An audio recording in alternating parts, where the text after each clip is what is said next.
Hello，大家好，我是 EJ。今天我想要跟你们分享两则来自于马来西亚的惊悚都市传说——坡迪安娜、庞蒂安娜以及 Janet 的灵魂这两则故事。我们就一起来看看这两则都市传说到底有多么恐怖吧。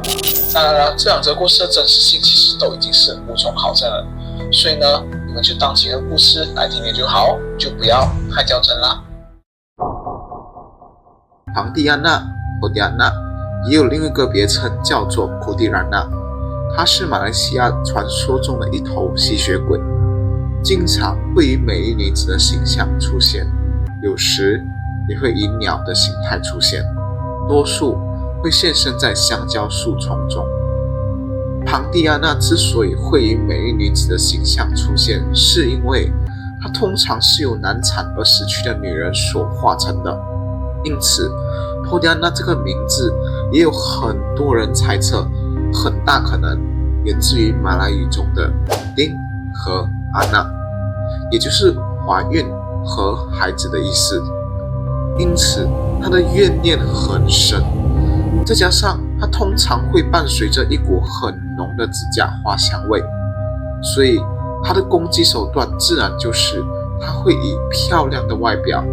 吸引一些男人的靠近，然后在吸引到之后，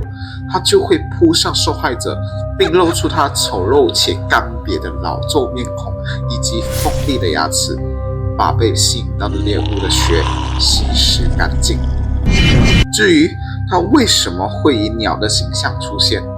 据传是因为他有时也会以只有一颗头颅的形象在空中到处漂浮，到处飞，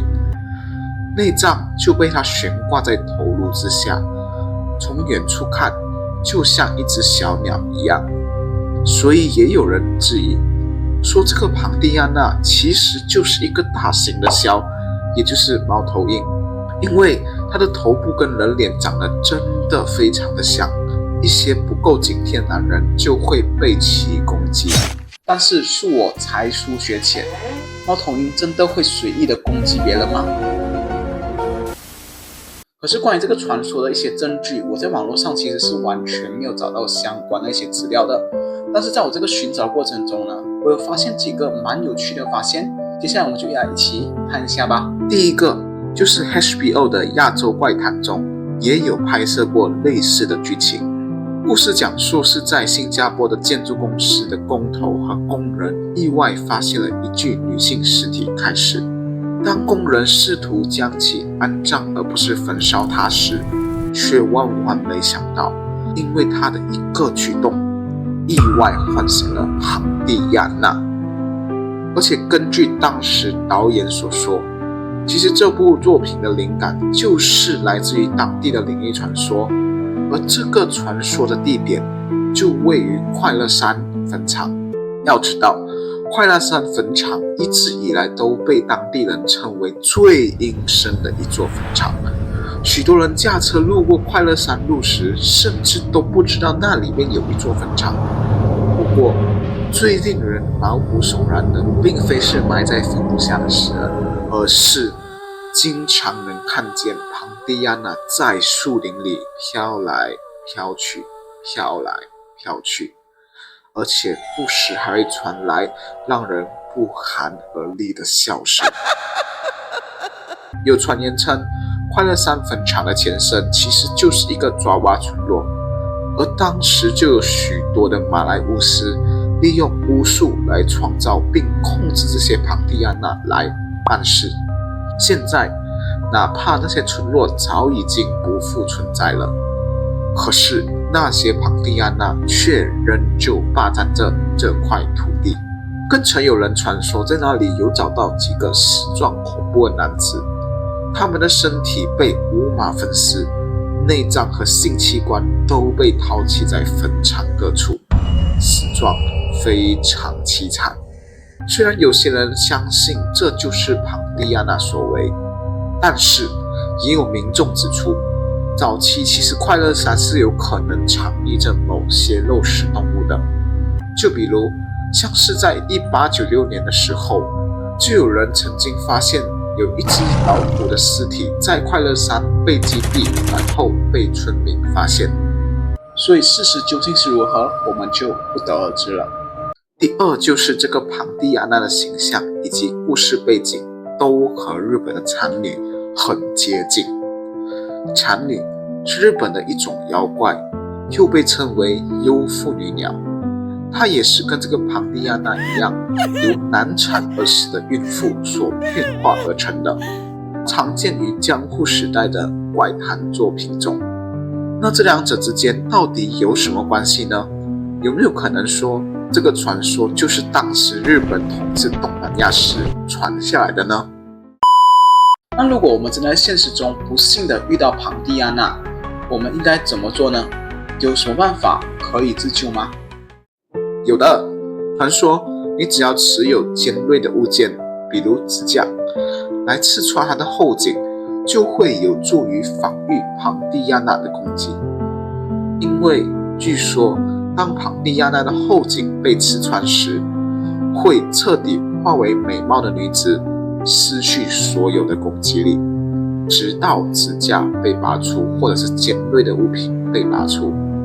在印尼，这种说法甚至被曲解为把指甲插入头顶。可是指甲，就算是有些女生有做那些比较长的美甲，也很难插入头顶吧，或者是插入后颈吧？还是其实只要有划伤就够了呢？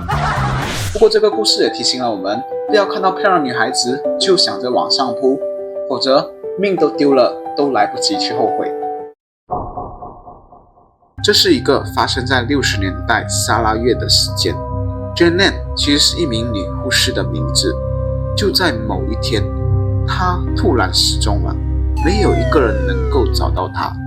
而当地的居民怀疑，这个 Janet 的失踪和当时正在建造的一座大桥有非常大的关系。因为据说那座大桥一直以来都建造得非常不顺利，一直被那个地区死去的灵魂干扰所有的建设过程。因此当地有的传统的古老传说，那就是他们必须以人作为祭品，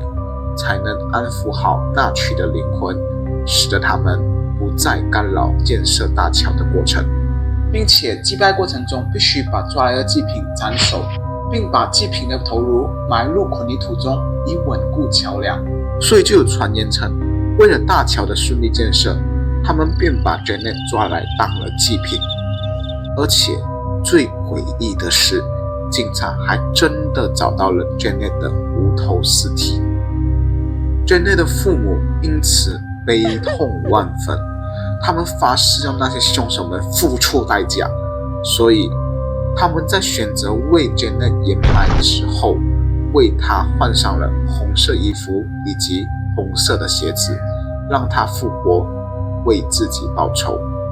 而在那之后，许多当地的村民总是会目击到一个身穿红色衣服的女人，到处的留下名字。